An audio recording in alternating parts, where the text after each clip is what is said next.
Welcome back, brothers and sisters. I am Braden. This is Langley Outdoors Academy, the place where we not only talk about what's going on in the gun world, but also how we're going to fix it together. And the content that I'm going to show you today is the fallout of the murder of the police officer in New York, because Hochul, she's in deep trouble politically. You know she is because she just went to MSNBC for a puff piece interview with Reverend Al Sharpton, and something was mysteriously missing. In the optics of the situation, which we've covered, all of a sudden, Hochul has seen the clouds part, sun has shined down, and it is no longer about the proliferation of guns, no longer about the guns exist. This wouldn't have happened if the gun didn't exist. No, now all of a sudden, she's blaming the criminal. What could be causing this turn of a direction? I don't know. We're going to get right into it. You guys are going to want to see this one because this is a pivotal change and a sea change. I'm telling you, something's happening. It's linked right down there in the description box. And of course, make sure you hit that like button, subscribe to the channel, and turn to the notification bell on. And make sure you tell me what you think right down there in the comments field.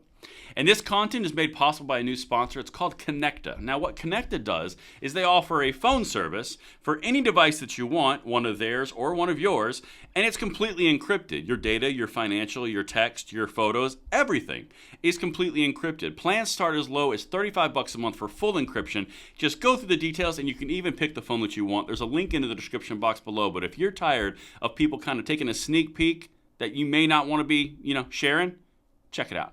All right, beautiful people, as I mentioned, it's in the description. Let's get to this because one of the mainstays in the fight that we do with gun control versus gun rights, it's heavily dominated around politics. And one way you can tell when a politician on the left is in deep crap, politically, of course, they always run to their favorable networks, like MSNBC, which holds the water for the Democratic Party.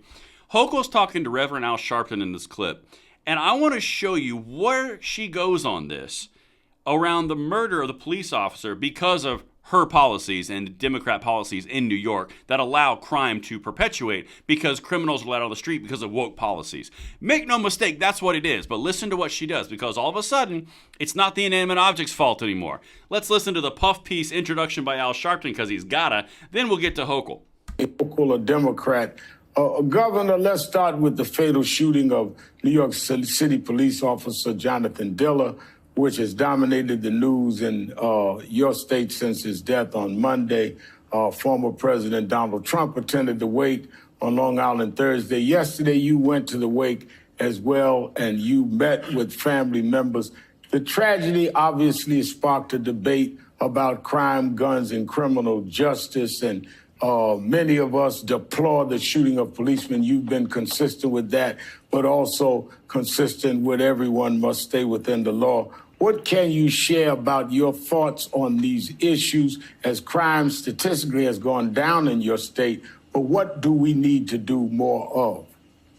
All right. Did you catch all that? Let me break it down for a few of the highlights for you because these people, and when I say these people, I mean leftists who were out there for 3 years demanding that police be defunded and that police were the problem and the ills in society, and they are the ones that are murdering people. Remember all that for 2 and 3 years? Yeah, Al Sharpton was fully engaged in that.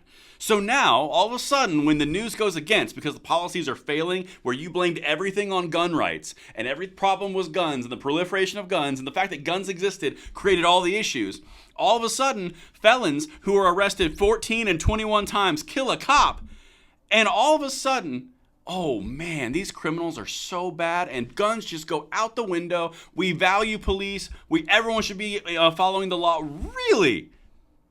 I just wanted to draw that out there because after all, all Democrats believe this, right, Hochul? Talk about a puff piece set up political life raft. But anyway, got that off my chest. Let's go to Hochul where all of a sudden guns don't exist as part of the problem anymore. Listen to this because you can't miss it. Well, thank you, Reverend, for having me back on the show. And yesterday and today, the day of the funeral, it's been a heartbreaking experience for all New Yorkers. We grieve with this family, especially a young widow who has a 1-year-old son who'll be raised without his father because of the horrific acts by a brazen criminal. And I went to the wake to meet the family and speak to everyone from his wife and mother, father, brothers, sisters. Everyone is just so distraught. And yes, there's a lot of anger. Understandably, there's anger about how these individuals who commit crimes over and over are back out on the streets again. Whoa. Whoa. Time out. Flag on the field. Pause for review.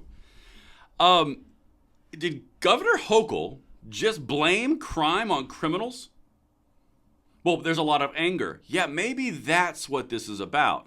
Maybe the fact that you got screamed at the wake about blood being on your hands because of your policies that you signed into law because you're beholden to the progressive woke ideologies of, really, let's just say, controlled socialism in New York. Maybe it's not about guns, as you've said it is. Maybe it's actual criminal behavior. Isn't it interesting how it all shifts back to the norm right in the middle when there's a national election going on a national network? All of a sudden, guns aren't part of the problem anymore. It's not the fact that guns existed, because normally you would see Hochul come out there and say, and I can guarantee this because I'm an expert on the topic watching these people, you would come out and expect her to say, well, if these guns didn't exist, these criminals, these fugitives, the ones that have been arrested 14 and 21 times, wouldn't have had access to guns, and therefore this wouldn't have happened. That's what their go-to is. But now all of a sudden, something's changed. Now it's these criminals caused this issue, and there's a lot of anger. And what's causing these individuals to be able to be out and out and out again? The policies of the woke left. Understand what we're going at in this video. Yeah, sure, I want to go after Hochul on this because this is egregious. But also understand this is bigger than Hochul. This is bigger than Trump. The population in New York is experiencing a microcosm of what's happening on the national scale, and the nation is watching. You are watching the left woke ideologies across these big cities fall flat on their face, and the people who are bearing the brunt of the cost and penalties are the population, and they're getting angry about it. That's why you're seeing sudden shift, and it's no longer the inanimate object. Now it's the criminals who use the inanimate object. That's incredibly important because that's a pivot. They're stuck between their woke ideological policies and gun control or criminals or XYZ. They can't deviate. That's why in this third clip, she's about to say this. And okay, let's play the third one.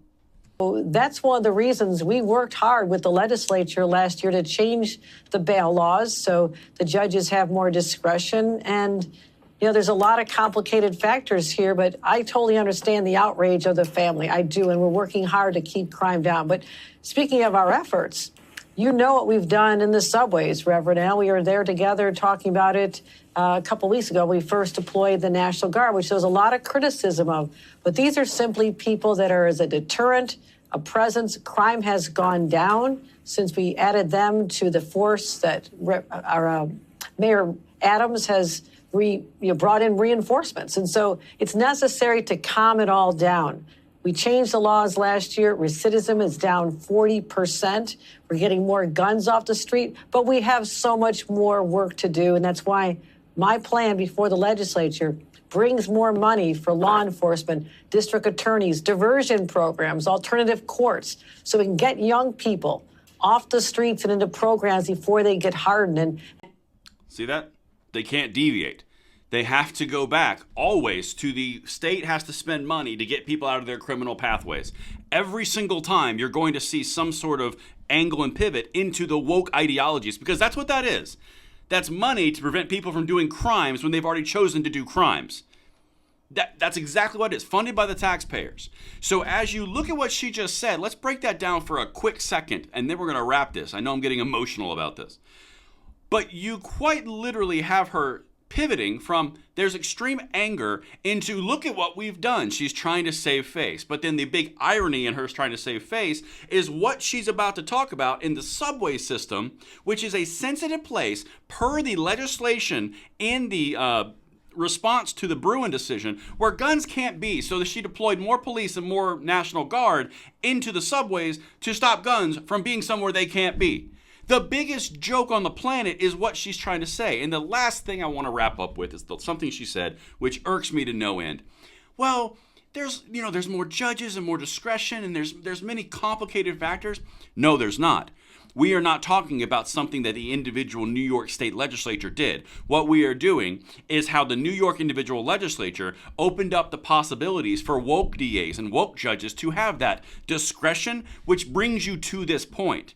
People who are trying to do social justice through the justice system, which lets more and more and more people out, which has more and more consequences and penalties on the population and those trusted to shepherd the population, i.e. cops.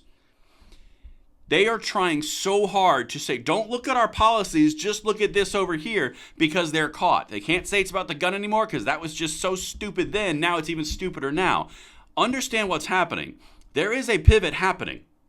Make no mistake about it, and that's what I've got for you guys. Let me know what you think in the comments below, and I will see you on the next one. I'm Braden. See you later.